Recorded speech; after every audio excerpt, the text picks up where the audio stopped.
Good morning. My discussion for today is Module 11, Theories of Women Offenders. First, theory of masculinity.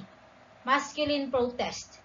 Austrian psychiatrist Alfred Adler created the term masculine protest to describe the behavior of women who reject traditional feminine rules in favor of more masculine ones.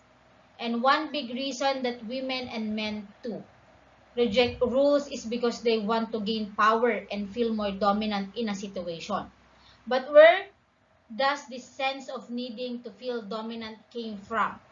It fluid by feeling of inferiority or the sense of being of secondary or lower status. For example, throughout history, women have often been viewed as inferior and were, and to many people, still are considered to be the weaker sex. Women couldn't even vote until the 19th Amendment was passed in 1920.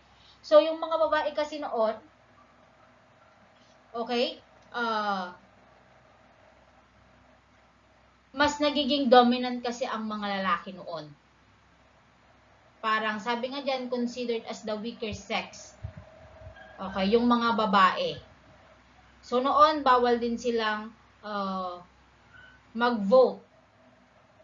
Until hanggang nung 19th century, nung 1920, na-amend yun, okay, or na-i-pass para yung mga women is makapagboto na din. Kasi noon parang ang kahalagahan lang ng babae is sila lang yung binabayad ng tatay nila. Ganyan noon.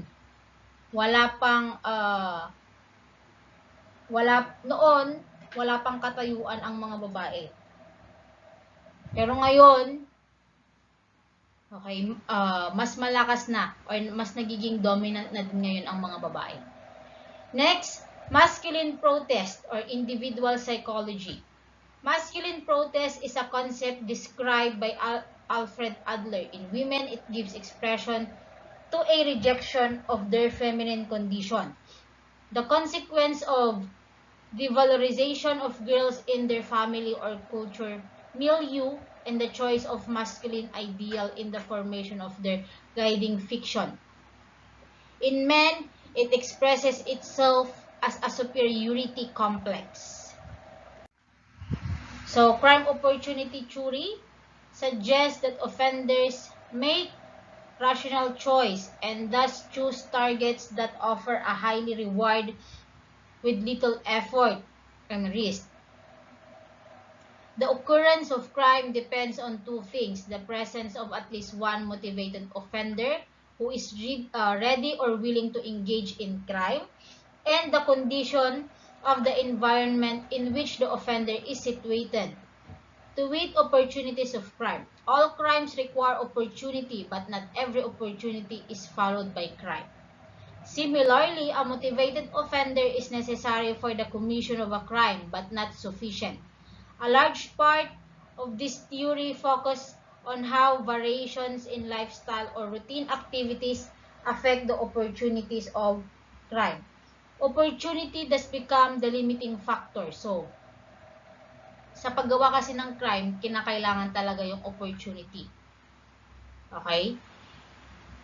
So, opportunity becomes the limiting factor that determines the outcome in environments prone to crime because the offender generally has little or no control over the conditions of the environment and the conditions that permit particular crimes are often rare, unlikely, or preventable.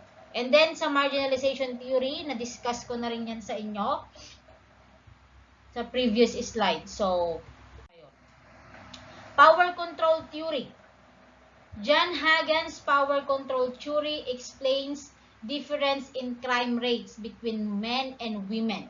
It attributes them to the fact that girls and boys in families are brought up differently. While boys have more freedom and therefore more prone to delinquency, girls are more strongly regulated.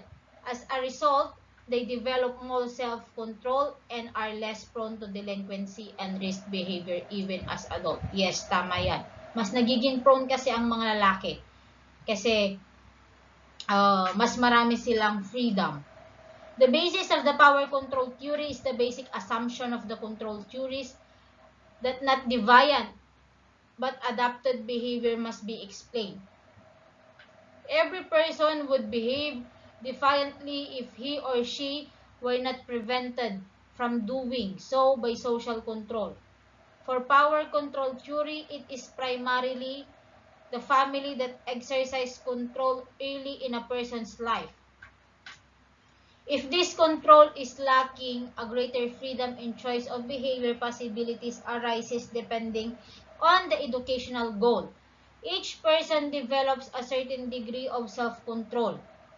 This will encourage him or her to adhere to norms even in situations where there is no direct control. Thus, deviant behavior is most likely when no sufficient self-control has been developed. Ganyan ang power control theory. Next, Penis-Invade theory.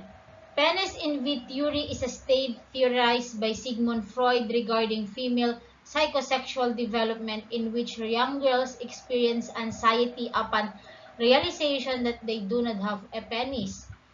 Freud considered this realization as defining moment in series of transition toward a mature female sexuality and gender identity. So, Penis-Invade theory is for the female psychosexual development. Kasi, habang bata pa yung babae, okay,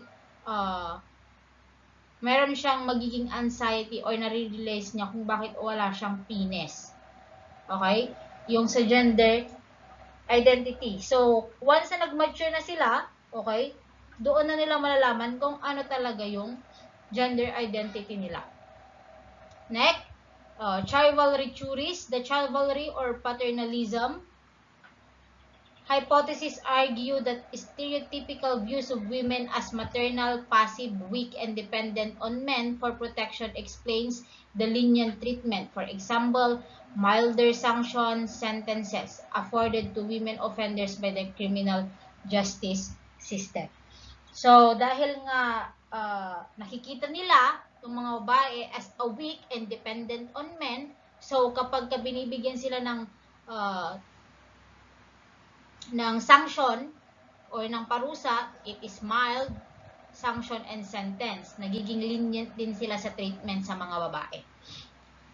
Chivalry theories argue that such leniency is the result of paternalistic, benevolent attitudes toward women, in particular toward those who fulfill stereotypical female roles, yet to date studies have not examined whether such leniency is indeed associated with paternalistic societal attitude towards women.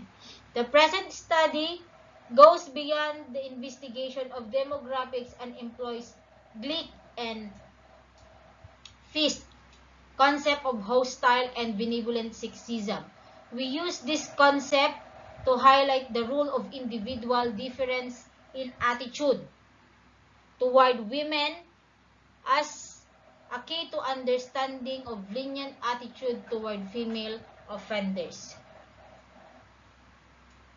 So, ganoon naman sa chivalry theories. So, that was the end of my Module 11 discussion. Thank you and God bless.